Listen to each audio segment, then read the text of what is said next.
بسم اللہ الرحمن الرحیم۔ مکہ میں ابو سفیان بہت بے چین تھا۔ آج کچھ ہونے والا ہے۔ اس کی نظر آسمان کی طرف بار بار اٹھ رہی تھی۔ اس کی بیوی ہند، جس نے حضرت امیر حمزہ کا کلیجہ چبایا تھا، اس کی پریشانی دیکھ کر اس کے پاس آ گئی۔ کیا بات ہے؟ کیوں پریشان ہو؟ ابو سفیان چونکا۔ کچھ نہیں، طبیعت گھبرا رہی ہے، میں ذرا گھوم کر آتا ہوں۔ وہ یہ کہہ کر گھر کے بیرونی دروازے سے باہر نکل گیا۔ مکہ کی گلیوں میں سے گھومتے گھومتے وہ اس کی حد تک پہنچ گیا تھا۔ اچانک اس کی نظر شہر سے باہر ایک وسیع اور عریض میدان پر پڑی۔ ہزاروں مشعلیں روشن تھیں، لوگوں کی چہل پہل ان کی روشنی میں نظر آ رہی تھی، اور بھنبھناہٹ کی آواز تھی جیسے سینکڑوں لوگ دھیمی آواز میں کچھ پڑھ رہے ہوں۔ اس کا دل دھک سے رہ گیا تھا۔ اس نے فیصلہ کیا کہ وہ قریب جا کر دیکھے گا کہ یہ کون لوگ ہیں۔ اتنا تو وہ سمجھ ہی چکا تھا کہ مکہ کے لوگ تو غافلوں کی نیند سو رہے ہیں، اور یہ لشکر یقیناً مکہ پر چڑھائی کے لیے آیا ہے۔ وہ جاننا چاہتا تھا کہ یہ کون ہیں۔ وہ آہستہ آہستہ اوٹ لیتا اس لشکر کے کافی قریب پہنچ چکا تھا۔ کچھ لوگ اس نے پہچان لیا تھا۔ یہ اس کے اپنے ہی لوگ تھے جو مسلمان ہو چکے تھے اور مدینہ ہجرت کر چکے تھے۔ اس کا دل ڈوب رہا تھا۔ وہ سمجھ گیا تھا کہ یہ لشکر مسلمانوں کا ہے، اور یقیناً محمد صلی اللہ علیہ وآلہ وسلم اپنے جانثاروں کے ساتھ مکہ آ پہنچے تھے۔ وہ چھپ کر حالات کا جائزہ لے ہی رہا تھا کہ عقب سے کسی نے اس کے گردن پر تلوار رکھ دی۔ اس کا اوپر کا سانس اوپر اور نیچے کا نیچے رہ گیا تھا۔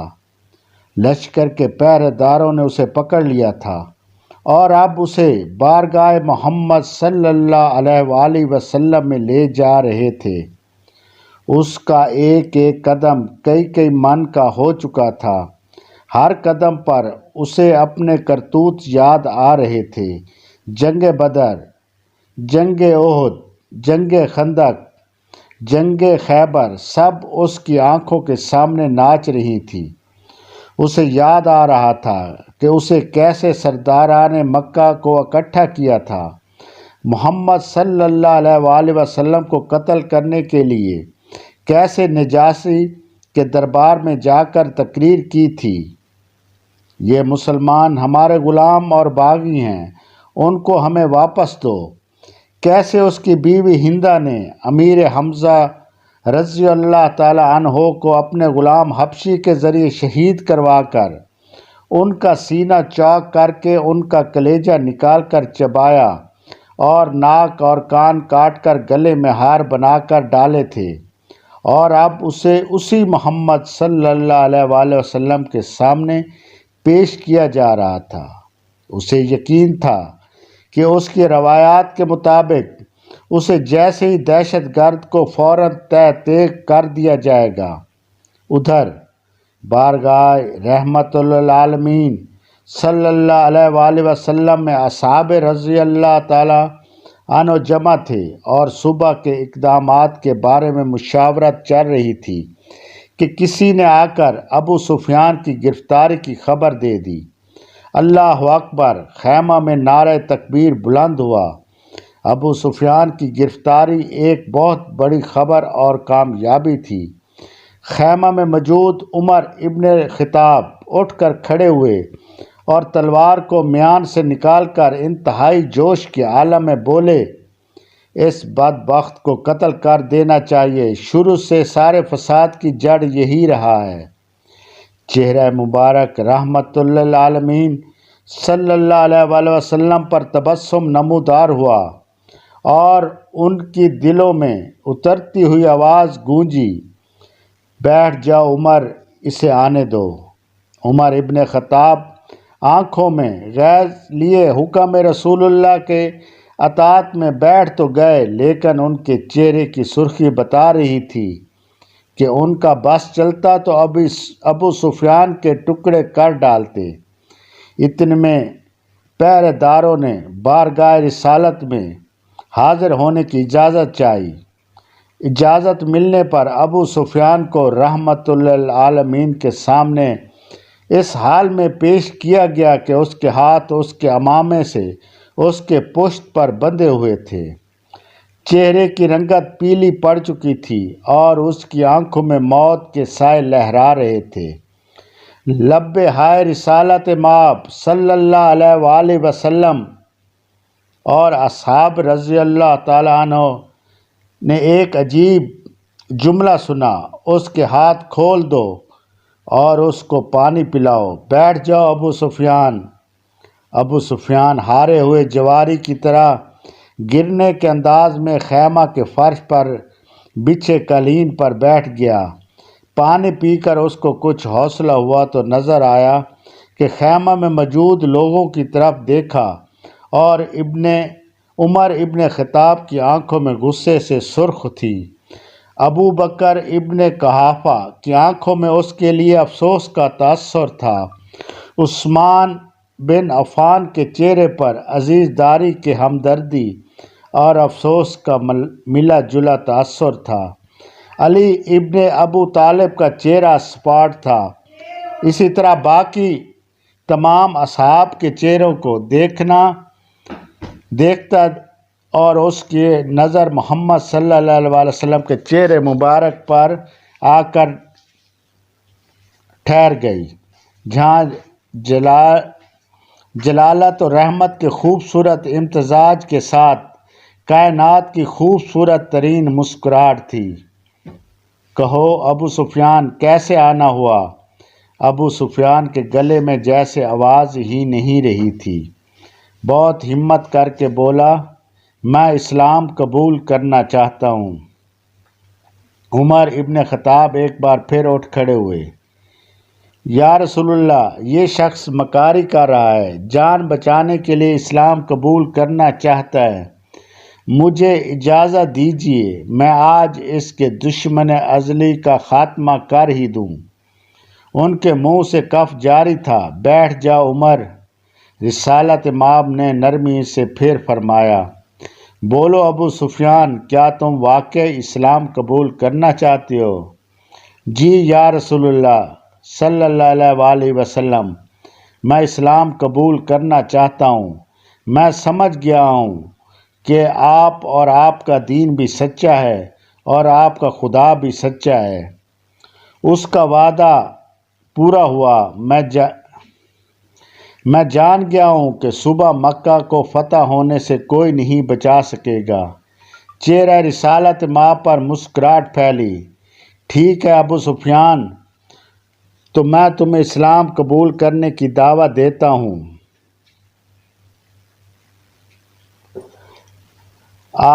میں تمہیں اس گھر کو جہاں آج تک اسلام اور ہمارے خلاف سازشیں ہوئی تھیں جائے امن قرار دیتا ہوں۔ جو تمہارے گھر میں پناہ لے لے گا وہ محفوظ رہے گا۔ ابو سفیان کی آنکھیں حیرت سے پھٹتی جا رہی تھیں اور مکہ والوں سے کہنا، جو بیت اللہ سے داخل ہوگا اس کا امان ہے، جو اپنی کسی عبادت گاہ میں چلا جائے گا اس کو امان ہے، یہاں تک کہ جو اپنے گھروں میں بیٹھ رہا اس کو امان ہے۔ جاؤ ابو سفیان، جاؤ اور جا کر صبح ہماری آمد کا انتظار کرو اور کہنا مکہ والوں سے کہ ہماری کوئی تلوار میان سے باہر نہیں آئے گی، ہمارا کوئی تیر ترکش سے باہر نہیں ہوگا، ہمارا کوئی نیزہ کسی کی طرف سیدھا نہیں ہوگا جب تک کہ کوئی ہمارے ساتھ لڑنا نہ چاہے۔ ابو سفیان نے حیرت سے محمد صلی اللہ علیہ وآلہ وسلم کی طرف دیکھا اور کانپتے ہوئے ہونٹوں سے بولنا شروع کیا، اشہد ان لا الہ الا اللہ و اشہد ان محمد عبدہ و رسولہ۔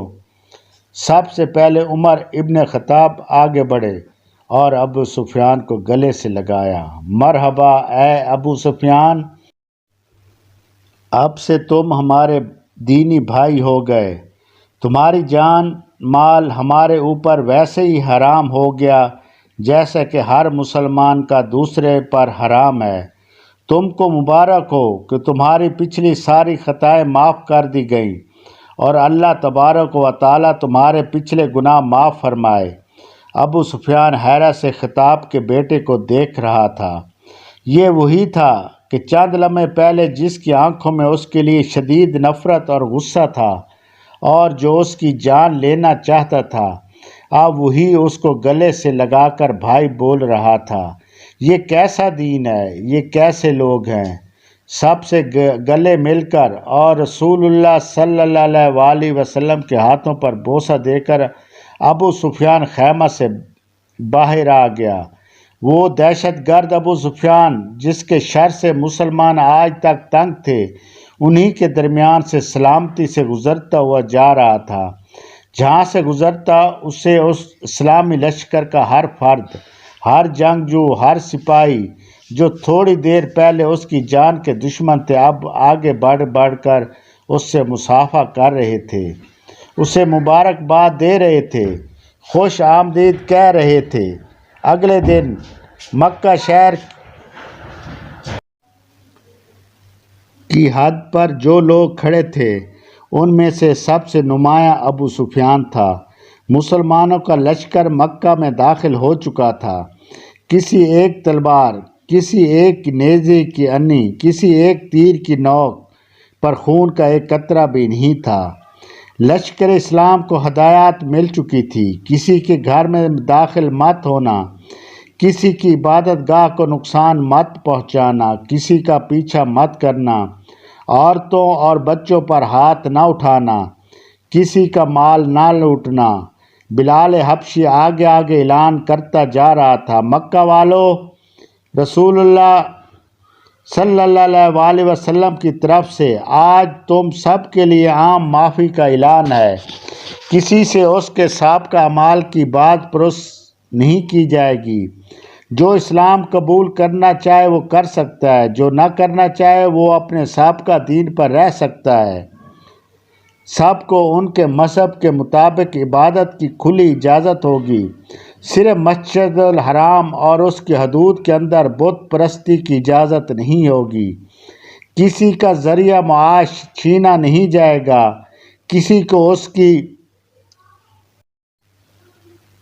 اراضی اور جائیداد سے محروم نہیں کیا جائے گا۔ غیر مسلموں کے جان و مال کی حفاظت مسلمان کریں گے۔ اے مکہ کے لوگو! ہندہ اپنے گھر کے دروازے پر کھڑی لشکر اسلام کو گزرتے دیکھ رہی تھی۔ اس کا دل گواہی نہیں دے رہا تھا کہ حضرت حمزہ کا قتل اس کو معاف کر دیا جائے گا، لیکن ابو سفیان نے تو رات یہی کہا تھا کہ اسلام قبول کر لو، سب غلطیاں معاف ہو جائیں گی۔ مکہ فتح ہو چکا تھا۔